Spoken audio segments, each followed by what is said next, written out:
Yo, it's your boy Alex Prospect, and I'm here today with music producer, songwriter, DJ, singer, multi-instrumentalist, the list goes on. Ladies and gentlemen, it's Mike Reverie. How are you, man? You good? I'm good, thank you. Enjoying the summer. Too kind, it's too kind. Enjoying the sun today. We thought we'd leave the studio and come out to the park in Southampton, enjoy a bit of the sunshine. But we don't get it often. So. We don't get it often indeed. Right, the first question I want to ask you, the question everybody wants to know.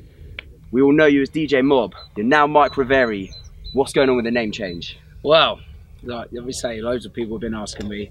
It's something that I've wanted to do for a long time, on and off throughout my career. But Mob's always been like, I don't know, it's a good name, but there was something a bit shit about it, really. Like, you know what I mean? So, but you know, I went with it, and I've now. One of the stories I think that's great to tell is like recently, not too long ago, someone asked me if I produce music. So I said yes. Obviously, I produce hard dance music, hardcore, and so on. And he asked, where can I hear your stuff? So I said, just search me on Spotify, search me on YouTube, DJ Mob. And obviously, this guy had no ties with me. So like, he didn't have my Facebook. He didn't know like no friends in common. There's no friends in common, anything.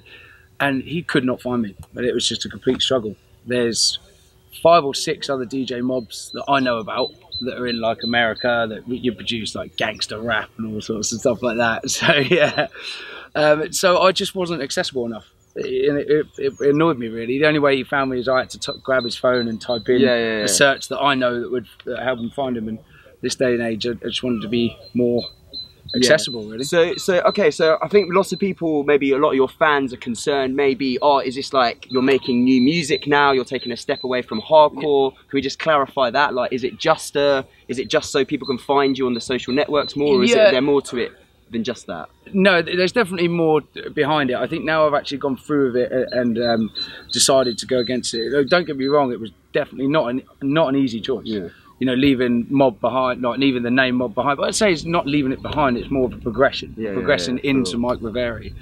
And one thing straight, I'm definitely not going to stop making hardcore, not going to stop making hardcore at all. But just to clear that up, just to clear that one up, I will carry on making hardcore. But yeah, I will branch out, and I've been making a lot of hardstyle recently. I will carry on and do more music videos with my guitar, my piano.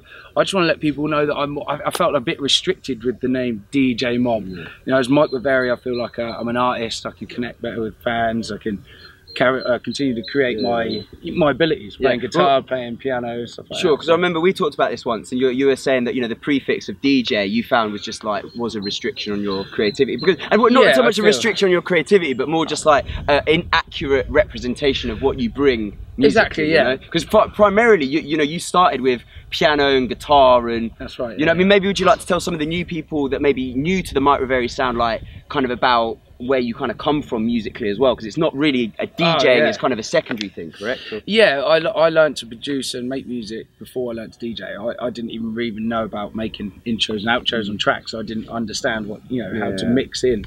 I was too busy just creating music. I played guitar, piano since school really, and then went to college, which is actually just over there. We're literally like 2 meters away from my college, which is where I went up where I first learnt to do music production. So and then just went on from there really. Just tried to tie in as much guitar as my playing abilities as I could when I was making my music. And I felt like in the last 3-4 years with Mob, I felt like I've been a bit more distant from that. I haven't inserted so much. I've kind of just followed, maybe inadvertently followed trends or done something, and I haven't done that. So I think with this name change, again, it's just given me so much energy, so much hype to plug my guitar back in, get my piano on. And honestly, I'm really enjoying it. It's only just started, so expect so much new music. Yeah, also as well, obviously obviously Mike, it's going to take a little while, ladies and gentlemen. Obviously Mike Reverie, just like everyone else will call me. Oh, sorry. Just call me Mike. Yeah, just call you Mike. I mean, that is obviously your real name anyway, so it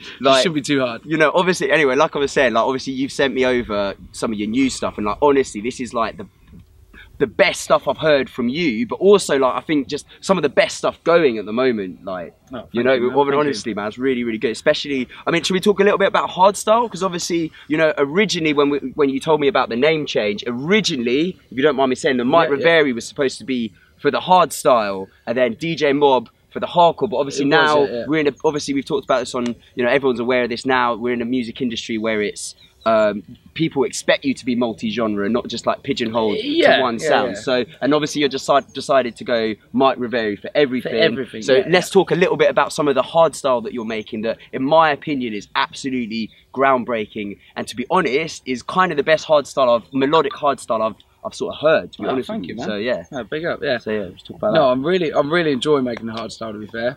It's definitely taking a step, like, you know, push my production in all angles, because, you know, it's a completely different genre of music, but making it is so fun. I'm doing stuff. We've got a remix out with Cali soon that we're getting a video made for, so stand by for that.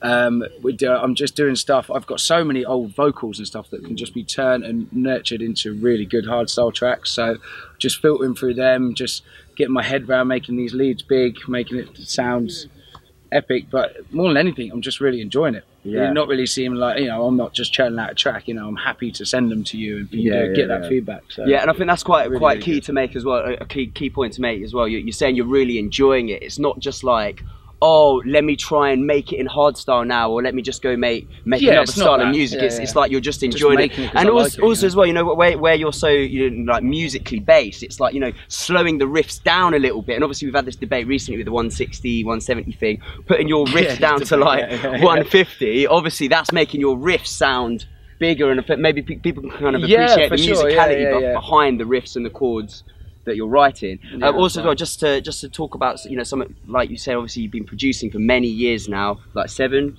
correct? More than that, I think 2009. Okay. So like 9 years now. So you know, you've got a big back catalogue of stuff that you can kind of update with newer sounds. Obviously one of my favourite tracks by you is obviously the I Hate You, and obviously you've gone in and done that. Is that premature to talk about in this interview? No. It was put out the other week on. It was the pick of the week on MKN's Reverse Bass podcast. So it still needs a little bit touch up. But again, I'm going to try and go all guns blazing. Look for getting a music video done for that as well. Yeah, it's a hardstyle record label. They want to sign it. They can sense it. Yeah, but also as well, you've got a UK hardcore version of that as well. So it's not like, you know, it's not like. And I'm still making loads of UK hardcore. So I've got projects on the go. I'm currently working on one with Dougal. Me and Reverie are placing one together. I'm speaking to Hicksy because he's only down the road from me, moving in. So obviously don't think that I'm not. In fact, if anything, this name change has made me more pumped, and I'm going to be working with other people. Constant collabs with Alex for The Order. That's true. Yeah, we've got The Order tour. Yeah, he's got the hat. You know that. So I'm still working the hardcore as much as I was before, you know. And also as well, another thing, you know, like sometimes people get criticism. Obviously, I know Gamma's had a bit of criticism for, like, you know, going off and doing their own thing. But it's like, if you're a fan of an artist, you want them to be enjoying their time in the studio. And if anything, the more they're enjoying it, the more music they can create, which is good for everyone. So that's good that you're obviously in a creative place. Because obviously, you know, like as artists as well, like, you know, we care very deeply about what we do. So it needs to be like, you know, we've got to be enjoying our time in the studio, because otherwise, if we're not enjoying our time in the studio, we're not really enjoying our time with life. So you know what I'm saying? So it's like Alex's wide words. Yeah, exactly. Right. So also, like we've talked about this a bit personally. Like we've talked that you're moving over to Australia at the end of the year. I'm not sure you've got an exact date for that. Do you want to talk about your reasons behind that, and just tell the viewers at home what the plan is there? Well, at the end of the day, it was more. It's just such a beautiful place. I love Australia. I went there. I played 3 gigs there last year. I played a gig on New Year's Eve the year before there in Sydney. I just love the place. The weather is just, you know. It's like today every day. Yeah, it's like today every day, but like we only get this 4 days here, and it's just a case of. It was just something completely different. I'm still going to be taking my music out there. I'm still going to be making music. You know, it's the power of the internet. You're not going to miss what I'm making. You know, if I make stuff and put it out, you're all still going to hear it just as much. But obviously, I won't be playing in the UK for that year. At the moment, it's just going out there for a year and seeing what's happening. Really, it's just something in my life that I feel like I wouldn't be able to do.